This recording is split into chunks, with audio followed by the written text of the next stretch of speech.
les chevaliers de la réussite, bonne et heureuse année 2023. Alors je suis très heureux de vous retrouver en ce début d'année.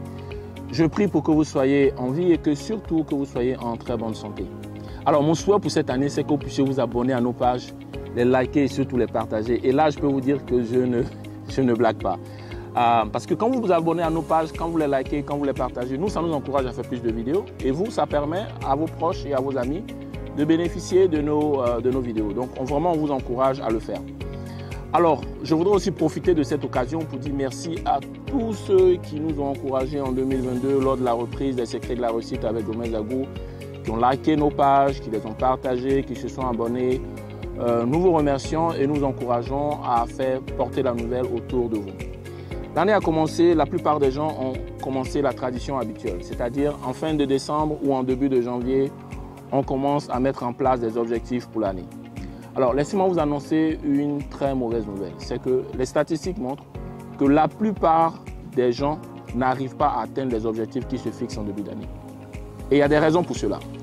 Il y a deux erreurs que les gens font et puis il y a deux principes que les gens ne savent pas que je vais vous présenter dans cette vidéo. Donc, si ça vous intéresse de réussir vos objectifs pour 2023, restez scotchés à cette vidéo. Je suis Dr Gomez Agou, votre stratège de vie, chef des chevaliers de la réussite et vous suivez les secrets de la réussite avec Gomez Agou.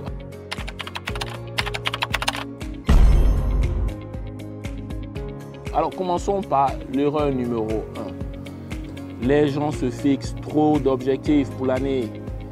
Il faut se rendre compte qu'une année n'a que 12 mois. Donc ça ne sert à rien d'avoir 100 objectifs pour l'année ou 50 objectifs pour l'année. Vous n'y arriverez pas. Parce que cela va vous disperser et puis ensuite cela ne va pas marcher parce que vous ne vous rendez pas compte des objectifs que vous avez fixés. Il faut se rendre compte que le cerveau ne se souvient en général que de 7 grandes choses. Donc si vous avez vos objectifs, idéalement vous voulez être autour du nombre de 7. Alors quelqu'un me dira, mais il faut des objectifs pour chaque domaine de la vie et tout. Si vous avez trop d'objectifs, c'est qu'en réalité, ce sont des sous-objectifs. Essayez de les regrouper en de grands objectifs pour les ramener à un nombre raisonnable de 7 ou de 10 au maximum. L'autre chose parfois qui fait que les gens ont trop d'objectifs, c'est que les gens parfois confondent grand objectif de l'année et routine de l'année. Donc encore une fois, essayez d'avoir un nombre restreint d'objectifs, concentrez-vous là-dessus et tentez de les accomplir en 2023. Erreur numéro 2, c'est que les gens fixent des délais de réalisation des objectifs trop tard dans l'année. Ça veut dire quoi? La plupart des gens ont tendance à fixer leurs objectifs, les réalisations de ces objectifs-là, dans le dernier trimestre de l'année. C'est trop tard. Pourquoi? Parce que lorsque vous avez des objectifs, vous avez un plan pour y arriver, vous allez vous rendre compte qu'il y a toujours des obstacles que vous n'aviez pas prévus. Il y a toujours à la dernière minute quelque chose que vous n'aviez pas prévu qui va se pointer comme un obstacle. Donc, fixer l'objectif trop tard dans l'année va créer un stress inutile parce que imaginez-vous que vous êtes en novembre pour pouvoir atteindre votre objectif. En octobre, vous vous rendez compte qu'il y a un obstacle que vous n'aviez pas prévu. C'est sûr que vous ne pourrez pas atteindre cet objectif pour l'année en cours. Donc, ce qu'il faut faire, essayez de fixer les délais de réalisation de la plupart de vos objectifs dans la première partie de l'année. C'est essentiel. Première partie de l'année. Ça veut dire autour de juin et de juillet. Cela a deux avantages. Premier avantage, c'est que, imaginez-vous un instant que vous êtes en juin ou en juillet et vous avez quasiment réalisé tous vos objectifs de l'année. Vous allez avoir le reste de l'année qui sera cool, relax et tranquille pour vous. Au moins, les autres seront stressés, vous serez tranquille. Première chose. Deuxième chose plus importante, c'est que si vous fixez vos objectifs en juin ou en juillet et que par exemple en mai, vous vous rendez compte qu'il y avait un obstacle que vous n'aviez pas prévu, vous avez le reste de l'année pour surmonter l'obstacle et quand même réaliser l'objectif que vous aviez prévu pour 2023. Donc encore une fois, ne mettez pas les délais de réalisation vers la fin de l'année. Essayez de mettre le maximum des délais de réalisation de vos objectifs pour la première partie de l'année. Comme ça, cela vous donne du temps pour ajuster si jamais il y a des problèmes en cours de route. Alors, j'ai parlé au début des deux premières erreurs que les gens commettent dans la fixation des objectifs.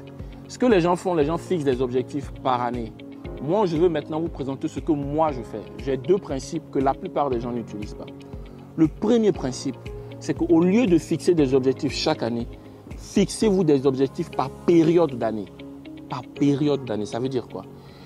Au lieu de dire cette année 2023, qu'est-ce que je compte faire? Il faut se demander qu'est-ce que je veux être dans 3 ans, dans 5 ans ou dans 10 ans. Donc, il faut avoir des objectifs plutôt de moyen terme. Parce que quand vous fixez des objectifs pour l'année, vous faites ce qu'on appelle avoir le nez dans le guidon. C'est-à-dire que vous restez très court terme. Et à la fin de la journée, la vie, ce n'est pas une course de vitesse, c'est une course de fond, c'est un marathon. Donc il faut avoir des objectifs par période d'année. 3 ans, 5 ans, 7 ans ou même 10 ans si vous le pouvez. Alors, une fois que vous avez votre objectif de 3 ans, 5 ans ou 7 ans, ensuite, vous avez maintenant un plan que vous ajustez chaque année pour atteindre l'objectif périodique que vous êtes fixé. Je prends un exemple simple. Professionnellement, vous pouvez vous demander où est-ce que je voudrais être dans 3 ans. Quel type de professionnel je voudrais être dans 3 ans. Quel type d'expérience je voudrais avoir dans 3 ans. Pour quel type de société je voudrais bosser dans 3 ans. Et puis ensuite, vous avez un plan de 3 ans sur lequel vous travaillez pour atteindre cet objectif. Socialement, vous pouvez vous poser la question, dans 5 ans, qui est-ce que je voudrais dans la société dans laquelle je vis? Quel nom est-ce que je voudrais avoir? Quel rôle est-ce que je voudrais jouer? Quelle contribution est-ce que je voudrais faire? Et vous avez enfin un plan de 5 ans sur lequel vous travaillez pour atteindre cet objectif social que vous avez.